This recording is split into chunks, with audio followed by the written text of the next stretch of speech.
오늘도 수요예배에 나오신 사랑하는 성도님들 환영하고 축복합니다. 우리 옆에 분에게 이런 날에도 나오셨군요 라고 한번 인사해 주시겠습니까? 천둥치고 비 오고 이런 날에도 또 주님의 전에 나오신 사랑하는 성도님들 환영하고 축복합니다. 보통 제가 어렸을 때 제 모교회 목사님이 이런 날 주님이 오실 거라고 예언하셨는데 아직 수십 년이 됐지만 비 오고 천둥치는 수요일 날 주님은 안 오시지만 그럼에도 불구하고 그 열정과 주님을 사랑하는 마음을 하나님이 귀하게 보시고 오늘 또 예배를 통해서 많은 은혜 주시기를 소망해 봅니다. 오늘 말씀은 우리 지난주하고 똑같은 본문인데요, 우리 요한복음 13장 1절에서 11절 말씀입니다. 저와 여러분이 한 절씩 교독하시고 11절은 함께 읽도록 하겠습니다. 제가 먼저 읽겠습니다. 6월절 전에 예수께서 자기가 세상을 떠나 아버지께로 돌아가실 때가 이른 줄 아시고 세상에 있는 자기 사람들을 사랑하시되 끝까지 사랑하시니라. 마귀가 벌써 시몬의 아들 가룟 유다의 마음에 예수를 팔려는 생각을 넣었더라. 저녁 먹는 중 예수는 아버지께서 모든 것을 자기 손에 맡기신 것과 또 자기가 하나님께로부터 오셨다가 하나님께로 돌아가실 것을 아시고 저녁 잡수시던 자리에서 일어나 겉옷을 벗고 수건을 가져다가 허리에 두르시고 이에 대야에 물을 떠서 제자들의 발을 씻으시고 그 두르신 수건으로 닦기를 시작하여 시몬 베드로에게 이르시니 베드로가 이르되 주여 주께서 내 발을 씻으시나이까. 예수께서 대답하여 이르시되 내가 하는 것을 내가 지금은 알지 못하나 이후에는 알리라. 베드로가 이르되 내 발을 절대로 씻지 못하시리이다. 예수께서 대답하시되 내가 너를 씻어주지 아니하면 내가 나와 상관이 없느니라. 시몬 베드로가 이르되 주여 내 발뿐 아니라 손과 머리도 씻어 주옵소서. 예수께서 이르시되 이미 목욕한 자는 발밖에 씻을 필요가 없느니라. 온몸이 깨끗하니라. 너희가 깨끗하나 다는 아니니라 하시니. 함께 읽겠습니다. 이는 자기를 팔 자가 누구인지 아심이라. 그러므로 다는 깨끗하지 아니하다 하시니라. 아멘. 우리 혹시 어렸을 때 여러분 어린 시절에 좋은 점이 무엇이 있을까요? 방학이 있다라는 거? 아니면 우리 여성분들은 빨래나 아니면 식사의 메뉴를 정함에 있어서 좀 자유롭다라는 거? 저 같은 경우는 어렸을 때는 몸이 이렇게 허리나 이런 것들이 안 아팠기 때문에 몸이 건강하다라는 거? 어릴 때 좋은 점이 참 많이 있는 것 같습니다. 그런데 저는 이 가장 좋은 점이면서 또 어떻게 보면 빨리 컸으면 좋겠다라는 생각을 가졌던 그 불편한 점에 이 만나는 점이 책임감, 책임을 져야 되는 것이라고 생각을 해보게 되었습니다. 어렸을 때는요, 항상 제가 사고를 치면요, 누가 수습을 해주셨을까요? 부모님이 수습을 해주셨습니다. 몇 가지 에피소드를 좀 말씀드리자면, 제가 어렸을 때 이제 초등학교 전이었던 것 같습니다. 이제 갓 입학하기 그 다음엔가가 입학하는데 이사를 이제 동네를 했는데 그 동네가 좀 이렇게 새롭게 조성되는 동네였던 걸로 기억이 됩니다. 그래서 제 기억에 좀 이렇게 드문드문 빈집도 있었고요. 또 이렇게 새로 이렇게 색도 칠하고 단장된 집도 이렇게 있었습니다. 그런데 이렇게 순수하게 생긴 윤지영 목사가 그 당시에 정말 하나님의 영이 갑자기 임하시더니 창의력이 막 불끈불끈 솟아난 거예요. 그래서 어느 새 집에 그 깨끗한 벽에 그리고 장독대를 보는 순간에 알 수 없는 그분이 임하셔가지고요, 제가 장독대를 열고 거기 있는 고추장을 딱 두 손에 퍼서요 그 벽에다가 멋진 그림을 쫙 그려놨습니다. 근데 뭘 그렸는지는 기억나지 않지만 아무튼 그 벽이 밝은 하얀색 계통이었는데 그 벽이 온통 시뻘건, 이후에 어떤 일이 벌어졌을지는 여러분의 상상에 맡기도록 하겠습니다. 또 그런 일도 있었습니다. 어느 겨울날이었는데요. 이제 동네 형들하고 새롭게 이제 조성된 그러니까 뒤쪽에 이렇게 좀 공터가 있었습니다. 거기서 보통 야구도 하기도 하고, 겨울에는 비료푸대, 옛날에는 그 거북선 모양 비료푸대가 짱이었거든요. 그 두툼하게 가지고 그거 딱 타고 이렇게 미끄럼틀 이제 썰매를 타고 그랬는데요. 동네 형들하고 누나들하고 탄 다음에 너무 추웠습니다. 근데 참 동네 형이 리더십이 있는 형이었어요. 그 형이 이제 동네 동생들이 추운 걸 알고요. 왜 그 형이 이 불 붙일 수 있는 걸 가지고 있었는지는 전혀 모르겠지만 이 옆에 잔디 있는 데서 나뭇가지를 좀 해가지고 불을 붙여줬어요. 참 우리가 막 형이 최고다. 그 따뜻하고 행복한 시간은 잠깐이었고요. 그 불이요 옆에 막 잔디를 태우기 시작하고요. 묘동이라고 했는데요. 그 묘동을 다 태우고요. 옆에 집이 다 그 묘자리 옆에 붙어 있었는데 그 집 벽까지를 다 태운 겁니다. 그러니까 그렇게 됐어요. 소방차가 오고요. 난리가 났습니다. 그 집 주인분은 누가 그랬냐, 이놈의 죄송합니다. 그분 이놈의 그 애기들 소년원에 보내야 된다고 막 이런 말씀을 했던 것들이 이제 조금 기억이 나는데요. 보십시오. 저는 근데 사실은 그게 막 엄청 두렵거나 엄청 혼났다라는 기억보다는요, 이런 일이 있었네라는 기억으로 가지고 있습니다. 왜 그럴까요? 목사님 진짜 무책임하네요. 그런 게 아니고요. 왜 그러냐면 저희 부모님이 모든 수치와 모든 걸 다 감당해 주셨습니다. 소년원에 보내야 됐다는 그 집 주인에게 무릎 꿇고 사과한 것도 저희 부모님이시고요. 불타버린 그 잔디 몇 동을 다 복원해 주신 것도 저희 부모님이시고요. 고추장 다시 담아 주시고 벽 칠해 주신 것도 저희 부모님이었습니다. 그러니까 저는 모든 수치와 모든 금전적인 걸 다 감당하시고 나서 부모님이 장남인 저에게 오셔서 그러면 안 된다, 막 따끔하게도 혼나진 않았던 것 같아요. 좀 무섭긴 했지만 제 안에 막 이렇게 아버님한테 혼났던 기억은 따로, 엄청나게 혼났던 기억은 따로 있는 걸 봐서는 그냥 잘 넘어갔던 것 같습니다. 지금 생각해보면 사실은 엄청난 일이거든요. 그런데 그냥 부모님께서 용서를 구하면 그냥 부모님이 안아주셨던, 참 저희 부모님이 참 대단하신 것 같습니다. 그런데요, 막상 어른이 되니까요, 이 모든 책임을 어떻게 해요? 제가 져야 되는 거죠. 한번 생각해 보십시오. 제가 내일 너무 헤어져 어디 광주 종묘, 종갓집 이런 묘 가가지고 거기서 뭐 하다가 홀라당 불태웠다고 생각해 보십시오. 어떻게 될까요? 저 다음 주에 설교 못 할지 모릅니다. 경찰서 왔다 갔다 해야 되고, 누가 책임져야 되죠? 또 이때 어머니, 제가 지금 제가 큰일 났습니다. 불질 어머니 와가지고 좀 해결해 주십시오. 이러면 안 되잖아요. 그죠? 제가 책임을 져야 됩니다.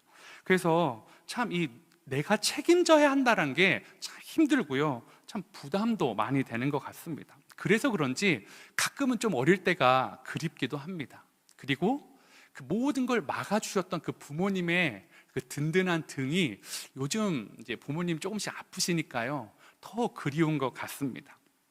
제가 이 예수님의 세족식을 이야기하면서 왜 이 책임감, 책임져 주는 사람을 이야기할까요? 우리는 지난주에 씻겨주심에 대해 두 가지가 있다고 제가 말씀을 드렸습니다. 혹시 기억나시나요? 목욕하고요, 세족식이요. 저는 친절한 목사니까 기억하지 못해도 다 리마인드를 해드려요. 하나는 뭐라고요? 목욕, 하나는 세족이었다라는 것입니다. 그런데 이 씻김, 목욕과 세족은요, 사실은 우리가 예수 그리스도를 믿음과 또 회개와 연관이 되어져 있습니다. 여러분, 회개하면 어떤 느낌이 드세요?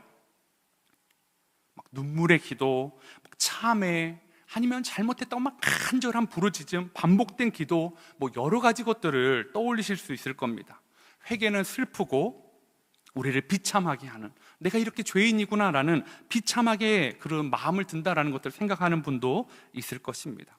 왜냐하면 그 회개거리가 늘 바뀌는 게 아니라 주로 우리의 삶 가운데 어떻게 돼요? 반복되니까요. 지난주에 회개했는데 돌아보면 다른 죄가 추가됐기보다는 그 죄에 또 무너지는 나 자신을 보니까 자꾸 우리를 비참하게 만듭니다. 반복되는 죄로 인해서 우리는 매일 하나님 앞에 회개할 것이 끊임없이 보여지기 때문입니다. 우리가 주일 예배 때, 예배를 드릴 때 참회 기도 시간이 조금 있지 않습니까? 여러분, 그때 어떻습니까? 그때도 진짜 많은 분들이 내가 진짜 한 주간 하나님 앞에 참 부끄럽다라는 생각을 가지시는 분도 참 많이 있을 것이고, 내가 진짜 죄인이다라는 그 마음과도 연결이 되어질 것입니다. 그런데요, 오늘 제자들의 발을 씻겨주시는 예수님의 진짜 의도가 무엇일까? 마지막까지 지금 정신 차리지 못하고 있잖아요. 다른 복음서에 보면, 다른 공간 복음서에 보면 누가 크냐라고 이 날까지도, 마지막 예수님과 식사하는 밤, 이 밤에도 그것 가지고 서로 다투고 있는 그 제자들에 대한 무언의 책망이었을까요? 베드로와의 대화를 보면요, 그렇지 않다라는 것을 알 수가 있습니다. 요한복음 13장 8절인데요, 한번 같이 읽어볼까요? 시작. 예수께서 대답하시되 내가 너를 씻어주지 아니하면 내가 나와 상관이 없느니라 라고 말하고 있습니다. 예수님이요, 와, 얘는 진짜 해도 너무한다. 이 선 긋는 게 아니고요, 세족식을 하시는 것은 뭐예요? 너와 내가 상관이 있기 위해서, 더 깊은 관계로 나아가기 위해서 세족식을 지금 해야 된다라고 말하고 있다라는 거죠. 그러면 아까 세족식은 뭐와 연관이 있죠? 회개와 연관이 있습니다. 회개라는 것도 연관이 있는데요, 시간이 지나고 그러면 이 세족식을 생각했던, 이 회개의 의미가 담겨진 세족식을 생각했던 제자들의 마음은 어땠을까요? 이 날밤의 세족식을 어떤 모습으로 기억하고 있었을까요? 부끄럽고 수치스럽고 민망한 날, 그렇게 기억될 수도 있을 것 같아요. 우리가 진짜 예수님의 마음을 너무 몰랐다, 예수님이 어떤 분이신지, 어떤 사역을 이렇게 진행할지 몰랐다라고도 할 수 있지만, 예수님은요, 저는 제가 어렸을 때 부모님 앞에 그렇게 큰 일을 하고도 그때가 수치스럽고 두렵고 무섭고 죄책감이 있는 날이 아니라, 그럼에도 불구하고 나를 지켜줬던 그 부모님의 생각을 하고 있는 것처럼 저는 제자들에게도 마찬가지라고 생각합니다. 여전히 예수님의 마음도 알지 못하고요, 예수님이 어떤 일을 당할 것인지도 알지 못하고요, 그냥 자기들 꿈에만 부풀려 있는 그 이야기만 하는 사람들에게, 그것이 어쩌면 그들에게는 그날의 세족식이, 그리고 그 회개가 또 어쩌면 정말 부끄럽고 죄송한 이미지일 수도 있지만 그렇지 않다라는 거죠. 제가 이 회개라는 것들을 한번 생각해 보았습니다. 제가 언제 이 회개에 대해서 참 많이 고민했나 했을 때 청소년기더라고요. 청소년기 때 저는 매번 회개했습니다. 특별히 여름 겨울 수련회는 제 회개에 모든 것이 집중되는 시간이었습니다.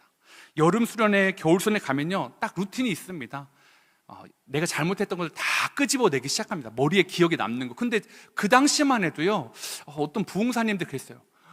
이런 은혜를 받으면 생각지도 안 했던 것까지 막 다 토해내게 된다는 거죠. 그래서 막 있는 거 없는 거 기억에 남는 걸 다 끄집어내서 회개를 한 다음에, 하나님 용서해 주십시오 한 다음에, 그 다음에 하는 기도가 뭐죠? 하나님, 제가 혹시 기억하지 못하는 거 있다면 그것도 끄집어내게 해주세요 하고 막 기도를 합니다. 하나님께 막 잘못했다고 막 기도하면서, 그러면서 회개 다음에 요청하는 게 있습니다. 나 이렇게 잘못했는데, 나 하나님 진짜 사랑하는데 하나님 나 사랑하는 거 좀 보여주십시오. 근데 그때 제가 주님께 요청했던 것 중에 하나가 방언의 은사였습니다. 하나님 날 사랑하시면 좀 다른 것들을 보여주셔야 하는데, 뭐 일반적인 거 말고 좀 방언의 은사로 내가 하나님 나 사랑하는 걸 보여주십시오라고 했죠. 그런데 그 방언의 은사가 잘 안 오시더라고요, 그분이. 그럼 어떻게 할까요, 여러분? 다시 아까 회개가 부족했나 보다. 그러면 다시 그 회개를 끄지만, 근데 하나님, 제가 아까 그 회개를 했는데 좀 부족했나 봐요. 막 또 기도합니다. 하나님 잘못됐어요. 하나님 이거 했는데 혹시 또 뭐가 있나 하면 또 기도하고요. 막 또 생각하다고 기도하고요. 안 되면 막 소리를 꼬락. 저는 항상 수련회 가면 이 스피커 제일 앞에 앉았거든요. 큰 소리 막 쫙 하고 막 창자가 하다가 막 헛구역질 막 이렇게 기도하고요. 막 그랬습니다. 그런데요, 그렇게 해서 2박 3일 수련회가 끝났어요. 정말 전심을 다해서 창자가 끊어지는 것처럼 정말로 막 소리가 안 나올 정도로 그렇게 회개를 했어요. 그런데 방언의 은사를 못 받았네요. 어떻게 했을까요? 다음 겨울 수련회 때, 그러면 여름 수련회 이후로 죄 지은 걸 하는 게 아니라 어떻게 할까요? 다시 또 옛날에 혹시 이게 회개가 제대로 안 됐는지를 모르니까 그걸 또 끄집어내는 거야. 하나님, 제가 지난번에 고추장으로 남의 집 담벼락을 몇 동을 태운 걸 하나님 용서해달라고 막. 여러분, 이게 저의 패턴이었습니다. 여러분은 어떠십니까? 저에게 회개는 내가 진짜 용서받았나? 내 회개가 진짜 하나님이 받으셨나? 라는 것들을 잘 알 수 없는 것이었습니다. 혹시 여러분의 회개는 어떠십니까? 방언의 은사가 없으니까 진짜 내가 회개받았는지, 내가 용서받았는지 힘들고요, 고통의 시간이었다니까요. 여러분에게 세족식은요, 여러분의 회개는 어떻습니까? 혹시 여러분도 저와 비슷한 경험이 있지는 않으십니까? 아니면 아직도 여전히 그러한 회개의 딜레마 가운데 있어서 나는 진짜 이 문제를 주님께 용서받았나? 나의 회개는 정말 주님이 받으신 것인가? 혹시 고민하고 있으시다면 오늘 말씀을 좀 저와 함께 따라가 보시면 좋을 것 같습니다. 저는 이 세족식 회개가요, 제자들에게 말씀드리는 부끄럽거나 막연한 기억이 아닐 것이다 라는 생각을 해보게 되었습니다. 왜냐하면 아까 말한 것처럼 주님이 막연한 시간, 거리 두는 시간이 아니라 어떻게 해요? 거리를 좁히는 시간으로 두셨다라는 거죠. 우리는 회개의 시간을 하나님과 멀어져 있는 시간이라고 생각합니다. 내가 죄를 지어서 난 하나님과 이렇게 멀어졌어, 이걸 빨리 메꿔야 돼. 그런데요, 그렇지 않다라는 거죠. 제가 회개에 대한 것들을 오늘 본문을 보면서 보다가 참 인상 깊은 책 제목 하나를 발견하게 되었습니다. 우리 이정규 목사님의 책인데요, 회개를 사랑할 수 있을까? 여러분, 회개를 사랑할 수 있을까요? 여러분, 여러분의 회개의 자리, 여러분의 실패의 자리, 여러분의 죄악의 자리, 여러분이 정말 비참한 자리를 사랑하실 수 있으십니까? 그런데요, 주님이 그러면 정말 이 세족식의 시간을 어떻게 보셨을까? 보면서 왜 그런 거 있잖아요. 시선은 주지만 진짜 마음에 안 드는 거. 이놈의 자식, 아직까지도 이걸 해결하지 못했어? 어휴, 지금도 아직도 누가 크냐고. 내가 지금 내일 당장 끌려가고 내가 곧 죽을 텐데 이걸 해결하지 못해. 이놈의 자식 등짝에서 빡 때리고 싶은 그 하나님의, 예수님의 마음이셨을까요? 씻김을 받는 제자들 불안한 거야. 이게 아닌데. 여러분, 저는 그건 아니라고 생각합니다. 왜냐하면요, 그 예수님의 눈빛과 예수님의 손길은 불편한 손길이 아니었어요. 그것은 따스한 눈빛이었고 여전히 그들을 마음껏 섬겨주시는 사랑의 손길이었다라는 거죠. 책망과 원망이 아니라 사랑함으로 그들을 닦여주시는 세족식이었다라는 것입니다. 요한일서 1장 9절입니다. 만일 우리가 우리 죄를 자백하면 그는 미쁘시고 의로우사 우리 죄를 사하시며 우리를 모든 불의에서 깨끗하게 하실 것이요. 그분은 미쁘시고 의로우사 우리를 책망하시고 불평하시고 원망하시고 아직도 이것이냐가 아니라 모든 불의에서 우리를 깨끗게 하여 주신다라고 말하고 있다라는 것입니다. 사랑하는 성도 여러분, 예수님의 세족식은요, 제자들을 어떻게 3년이 지났는데 아무도 발을 씻겨주는 사람이 없냐가 아니라 그들의 발을 만지시고 그들의 연약함을 아시면서 닦아주시는 사랑의 시간이었다라는 것입니다. 여러분, 회개는요, 사랑의 시간이라고 볼 수 있다라는 거죠. 어떻게 좀 이해가 되시나요? 어떻게 좀 그렇게 생각할 수 있으실까요? 저는요, 회개는 막 두렵고 아프고 물론 그런 의미도 있어요. 그러나 훨씬 더 큰 의미는 회개는 사랑의 시간이다라고요. 그렇다면 우리가 왜 이 회개의 시간을 슬픔과 고통의 시간이라고 생각하게 되었을까? 첫 번째는 아마도 우리의 죄 때문에 예수님께서 십자가에 달려 죽으셨다라는 것을 알기 때문일 것입니다. 맞습니다. 예수님이 우리를 위해서 죽으심으로 우리는 어떻게 해요? 과거의 죄와 현재의 죄와 어떻게 해요? 미래의 모든 죄들 때문에 예수님이 십자가에서 죽으셨습니다. 그런데요, 여러분, 그러니까 슬픔의 자리고 그러니까 책망의 자리고 그러니까 부끄러움의 자리가 아니라요, 생각해 보세요. 저는 이걸 보면서 이 반전이 있다라는 걸 생각해 보았습니다. 여러분, 우리의 용서함의 근거가 무엇입니까? 회개입니까? 주님이 우리를 용서해 주심이 회개에 있습니까? 아닙니다. 주님이 우리를 용서해 주심의 근거는요, 회개 기도에 있지 않습니다. 이미 예수님께서 어떻게 해요? 십자가의 죽으심으로 우리의 모든 죄를 지고 죽으셨어요. 그러니까요, 우리는 이미 예수 그리스도의 십자가를 통해서 모든 죄를 용서함 받은 사람들이다라는 거죠. 예수님께 진짜 중요한 것은 무엇입니까? 예수님이 이미 우리를 향해 대가 지불을 다 하셨다라는 것입니다. 우리가 오늘 지은 죄, 내일 지을 죄, 10년 후에 지을 죄에 대한 모든 것을 대가 지불을 하셨는데요, 혹시 우리가 그것을 빼먹고 회개하지 않고 회개하고에 따라서 얘는 구원해줘야 되나 말아야 되나라는 것이 결정되지 않는다라는 거예요. 이미 우리는 하나님께, 예수 그리스도께 어떻게 된 사람들입니까? 구원을 확정받고 약속받은 사람들이다라는 거죠. 회개는 중요합니다. 그런데요, 우리의 회개가 우리의 구원을 좌지우지하지 않는다라는 것입니다. 이미 십자가가 우리를 구원해 주시기로 하셨다라는 거죠. 예수님의 십자가 없이 아무리 기도해 보십시오, 아무리 눈물 뿌려 보십시오, 진짜 창자가 끊어지는 것처럼 잘못했다고 막 빌어 보십시오, 여러분, 그 기도는요 무의미한 기도입니다. 예수님의 십자가가 있기에 우리가 회개할 수 있는 겁니다. 예수님의 십자가가 있기에 우리는 회개의 자리로 나아갈 수 있고 용서함 받을 수 있는 근거가 있는 것 아니겠습니까? 그래서요, 회개는 내가 또 예수님을 실망시켰어, 그게 아니에요. 예수님이 내어주신 길, 십자가의 길을 통해 다시 주님께로, 다시 아버지의 말씀으로 돌아가는, 하나님께 나아가는 사랑의 시간입니다. 하나님께 가까워지는 시간이다라는 거죠. 그래서 예수님이 그것을 위해 하늘 보좌에서 내려오셔서 기쁨으로 십자가를 지신 것 아니겠습니까? 다시 한번 말씀드리겠습니다. 우리가 대속한 것은요, 우리를 대속해 주신 것은 우리의 회개 기도가 아니라 예수님의 죽으심이 먼저였다라는 것입니다.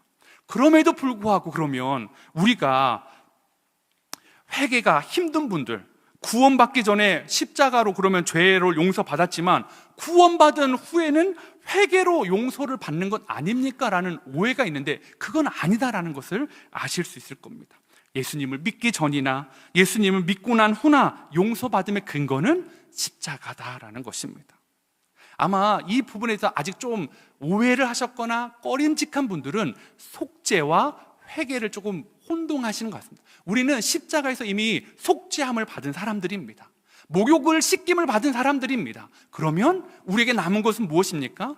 세족식, 발식씀, 회개가 남아있다라는 것입니다.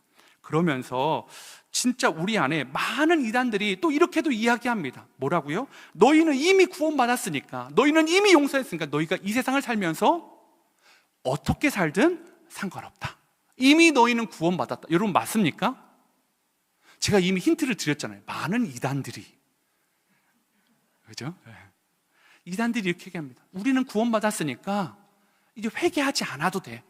우리는 이미 구원, 약속받은 자, 인침받은 백성들이니까 우리는 죄에서 자유함을 얻었어. 우리 삶이 어떠하진 상관없어. 여러분, 그것도 회개를 오해한다라는 것입니다. 회개가 무엇일까? 한번 잘 이 문제를 보기 위해서 살펴보면 좋을 것 같습니다. 루터가요, 그 카톨릭의 그 95개조 반박문을 쓰면서 종교개혁이 발발했습니다. 그 95개조 첫 번째 항목에 대한 그 내용을 보면요, 그 문제 제기를 할 때 이렇게 이야기합니다. 맨 처음에 이렇게 이야기합니다. 우리 주 예수 그리스도께서 회개하라고 하셨을 때 이는 믿는 자의 삶 전체가 회개하는 삶이어야 함을 말씀하신 것이다. 여러분, 믿는 자의 삶은요 어떤 삶이어야 된다고요? 회개하는 삶이어야 된대요. 그러니까요, 여기서 회개는 회개 기도 시간에 국한시킨 것이 아닙니다. 루터는요, 회개는 그리스도인의 삶이다라고 말하고 있다라는 거죠. 생각해 보세요. 세례 요한이 회개하라, 천국이 가까웠느니라 라고 말한 다음에 사람들에게 뭘 이야기했습니까? 회개 기도하십시오라는 거였습니까?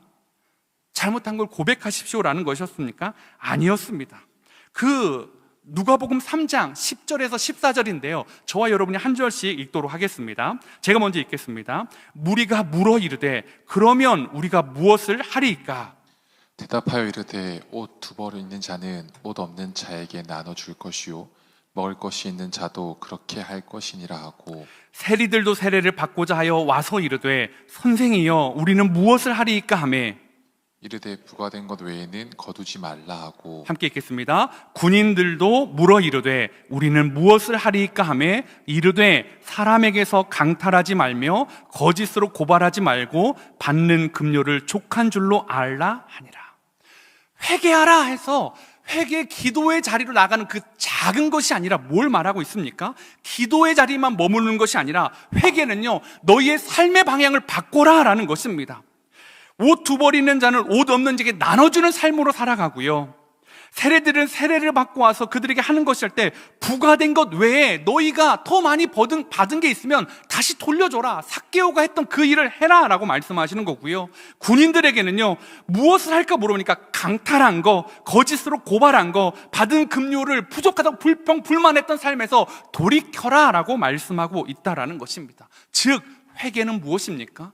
그냥 기도 잘못했어요, 하나님 용서해 주세요, 막 큰 소리로 눈물 흘리면서 기도하는 것뿐만이 아니라 삶의 모든 영역에서 삶의 방향성을 바꾸는 것입니다. 탐욕의 자리, 세리들이 돈, 군인들이 강탈, 여러 가지 것들이 있던 그들의 그 욕심에서 돌이키는 거예요. 세례 요한이 회개하라 하면서 우리가 어떻게 회개합니까 했을 때 이렇게 해라 라고 말해주고 있다라는 것입니다. 회개하면요, 여러분, 회개를 이렇게 오해하시는 분도 있습니다. 회개를 좋은 지우개라고요. 그 이정규 목사님 책에 보니까 좋은 지우개라고 오해하시는 분이 있대요. 무슨 얘기냐면 마치 내가 회개하면 어떻게 해요? 내 죄가 지워지는 거죠. 근데 회개 안 하면 어떻게 해요? 남아있죠. 그러면 이 부담이 뭐예요? 내가 회개하지 않은 죄에 대해서는 늘 남아있는 거에 대한 부담? 아니면 또 그냥 내 삶에 그냥 지우면 됐어. 잘못했습니다 고백하면 됐지. 나 잘 지웠어. 나 분명히 지난주에 죄 지은 거 나 잘 지웠어. 그럼 끝이야. 아니요, 삶을 돌이켜야 된다고요. 남에게 상처 준 거 있으면 어떻게 해야 됩니까? 가서 사과해야죠. 아마 수년 전에 밀양이라는 영화를 보신 적이 있으실 겁니다. 거기서 문제가 무엇입니까? 하나님과의 용서를 꼭 사람과의 용서를 해결하지 못하는 그것을 보면서 많은 크리스찬들이 조롱하는 것 아니겠습니까? 사랑하는 성도 여러분, 그냥 우리의 회개는요, 오늘 참회 주일날 와서 참회 시간, 주님 제가 이렇게 잘못했어요, 그것도 맞는데요, 삶의 방향성을 바꾸지 않는 회개는요, 여러분, 그 회개는 참된 회개가 아니다라는 것입니다. 나는 예수 그리스도의 속죄를 근거해서 잘못된 삶에서 나는 돌이키겠습니다. 나는 여전히 잘못되어 있지만 예수 그리스도의 속죄의 십자가의 은혜에 힘입어서 다시 그 주님과 함께 하나님 앞에 나아가고 싶습니다. 그 마음을 표현하는 게 회개여야만 한다라는 것입니다. 그러면 그런 면에서 볼 때 여러분, 진정한 발씻음, 회개를 잘 여러분 하고 있으십니까? 혹시 여러분의 삶의 회개는 계속 일어나고 있으십니까? 제가 아까 말씀드린 저의 회개에 가장 뜨거웠던 시간은 청소년기였습니다. 수련의 시간이었던 건 잘못된 회개에 대한 모습이다라는 거죠. 여러분, 만약에 그때 가장 창자가 끊어진 것처럼 기도했던 회개가 그때가 가장 뜨거운 회개였고 지금은 제 삶에 하나님을 향한 방향의 맞춤이 일어나지 않는다면 여러분, 저는 잘못된 목사고 잘못된 신자 아니겠습니까? 오늘 여러분은 무엇을 지우셔야 됩니까?